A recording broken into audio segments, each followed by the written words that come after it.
Welcome to The Debate. In this series, we're really digging into how contractors can maximize their profitability using expert-level insurance supplementing, and we're pulling all of our insights directly from the material compiled by Latif, the author. We've already gone through the initial steps of the system, but today, we're diving into a really high-stakes scenario, one that causes, I think, a lot of tension for restoration pros, discovering more scope after you've already sent in your first request. Right. And this is where the strategy really meets the psychology of the job. We're talking about that critical moment when a contractor realizes, oh, I have to submit another request, the so-called second supplement. And the work might even be underway. So the central question for contractors who want to maximize their profits is, I think, this. How do you balance the professional duty to submit all the required scope, whether that's from hidden damage or just an initial oversight, against the very, very real risk of undermining your own credibility, of looking disorganized to the desk adjuster? And the stakes are huge. I mean, not just financially, but ethically, too. We have to figure out if this idea of continuous discovery, which is just inherent to construction, if that justifies routinely sending secondary requests, or if that whole practice just compromises the professional image you need for, smooth claims processing. And I'm going to argue that these frequent secondary submissions, especially for things that are preventable, create a kind of friction that just jeopardizes your future success. You have to prioritize credibility. Okay, I see why you'd think that, focusing purely on the relationship management side of things. But my position is that the use of second supplements isn't just, permissible. It's a necessary function of continuous discovery. It is absolutely essential for ethical compensation and, frankly, for a sustainable business. If you refuse to submit a necessary second supplement, it means the contractor has to eat the cost.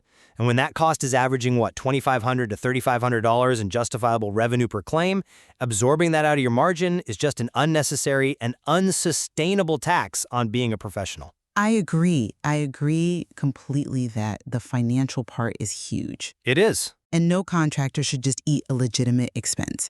But I come at it from a different angle by emphasizing a constraint. I think we have to differentiate between what we call type 2 items, genuinely hidden or unforeseen damage, and type 1 or type 3 items, which are basically administrative oversights or omissions. Type 2 damage mandates a secondary submission, but a reliance on secondary supplements for administrative errors, missing material tax, forgetting the required waste factor, overlooking the steep slope charge, that just signals a failure to follow the complete data collection checklist that's detailed in the system from Latif. But if the item is legitimate, why does its origin, whether it was an oversight versus hidden damage, why does that nullify the revenue? Why should a contractor absorb the cost of a missed line item that the policy fully covers? Because routinely submitting multiple supplements for things you missed initially creates what Latif, the author, calls a timing issue. And that's a huge red flag. It damages the professional rapport you need to make approval the path of least resistance for the desk adjuster. If you're sending 3 separate estimates for one claim, you're suggesting, even if you don't mean to, that you're disorganized or that your first inspection was sloppy. That erosion of trust can slow down every single future claim you submit. That's a persuasive point about administrative friction. I'll give you that. But I'd argue that the necessity of continuous documentation, especially when it comes to site safety and structural integrity, it just overrides the fear of appearing imperfect. We have to focus on the unavoidable nature of discovery. Okay, so let's focus on that distinction then, because that really is the core of the disagreement here. Unavoidable discovery versus a failure in the initial inspection. Agreed. Let's take a Type 2 scenario that happens every day. Discovering extensive decking damage. So imagine your crew is doing a care-off on a simple asphalt shingle job, and underneath they find significant dry rot or, delamination affecting 8 sheets of plywood. This creates what's called an unavailable surface. The wood just can't properly hold a fastener. Now, this damage was invisible during that initial pre-inspection phase. This isn't optional. It's a non-negotiable legal and safety requirement. You can't install shingles on a compromised substrate. The second supplement here is mandatory, and the absolute key to approval is timely submission. You document it immediately with photos showing the condition once the materials are off, and you submit the request while the job is still active. And I can't stress this enough. Type 2 submissions are necessary. I'm completely with you on that. The moment of discovery, whether it's compromised valley metal or rot at the eaves or that unavailable decking you mentioned, that has to be documented, priced, and sent immediately. But let's press on the Type 1 or Type 3 oversights. You mentioned the IRC, okay? What if your initial estimate missed the required IRC 905.2.8.5 drip edge? Or worse, you failed to include project manager supervision, the LAB super line item, which is a mandatory safety item required by OSHA for steep slope jobs. That's not hidden damage. That suggests a critical failure to execute the revised estimate principles right up front. It suggests inefficiency, sure, I'll grant you that. But if we're talking about a safety item like LAB Supper, which covers necessary guardrails or anchor points, the contractor has to submit it. It's a matter of legal compliance and protecting your workers. If the claim is for, say, $1,800 in forgotten safety setup and code compliance, is it really wise to absorb that cost just to avoid sending a second email? I'd argue that absorbing the cost is the bigger strategic mistake. The solution isn't to eat it. It's to submit the oversight the moment you realize it, and make sure it's backed by the proper code reference. But this ties directly into the administrative problem. Let's look at the second point of contention, the impact on the adjuster's workflow and their momentum. I would argue that an adjuster's main goal is to close claims and move them off their desk. Their internal metrics punish administrative friction.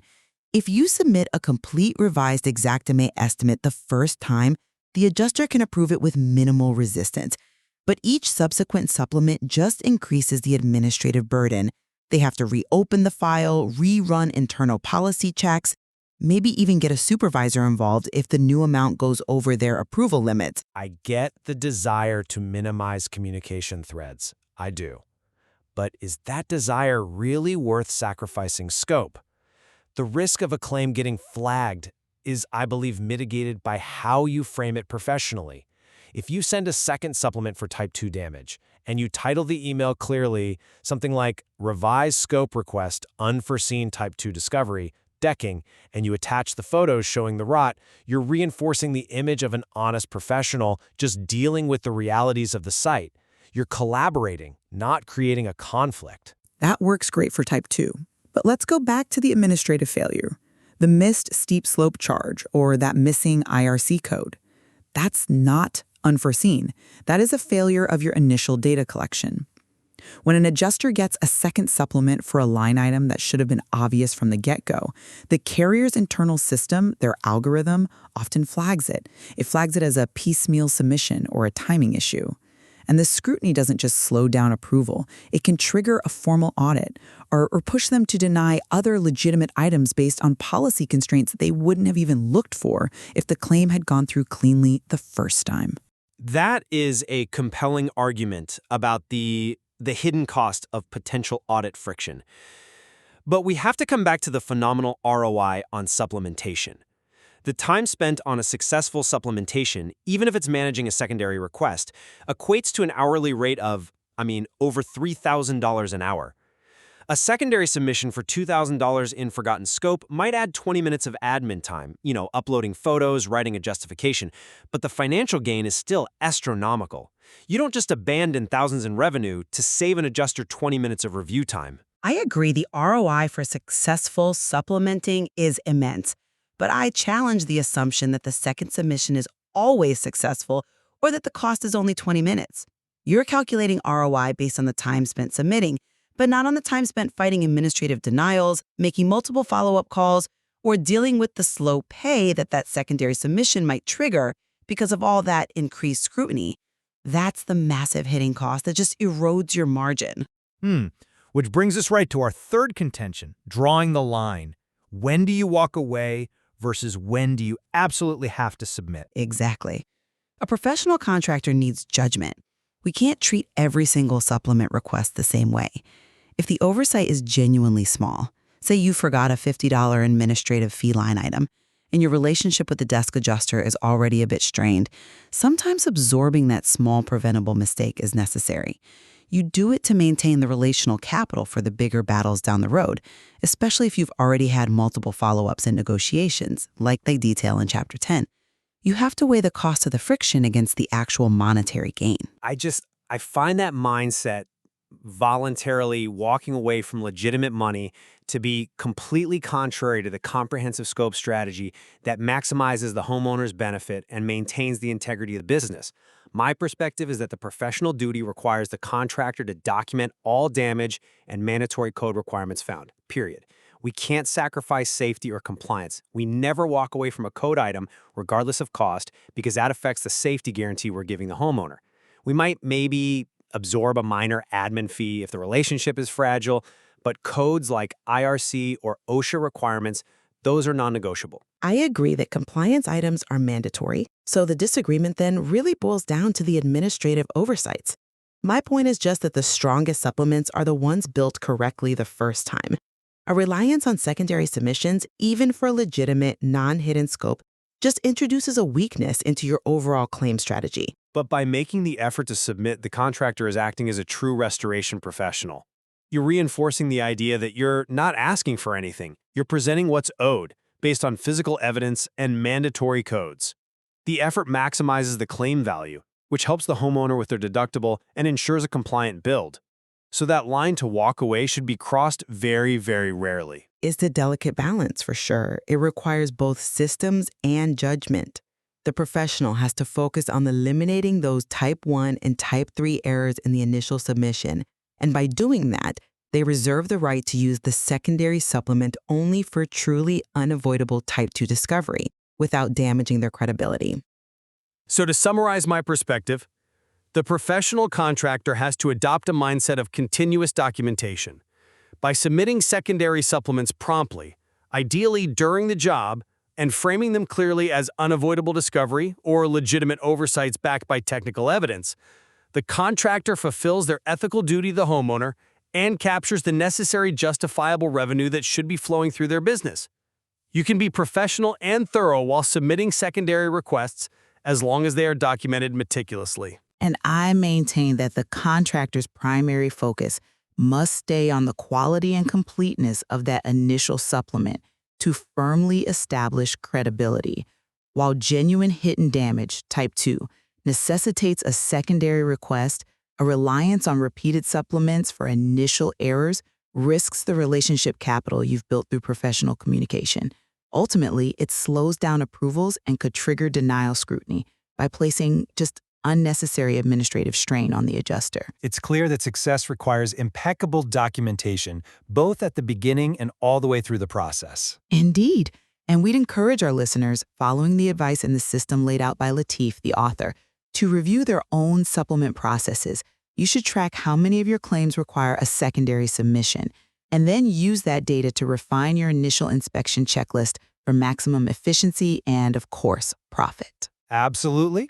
This material is part of a comprehensive system that's designed to help contractors increase their profits and apply these very principles.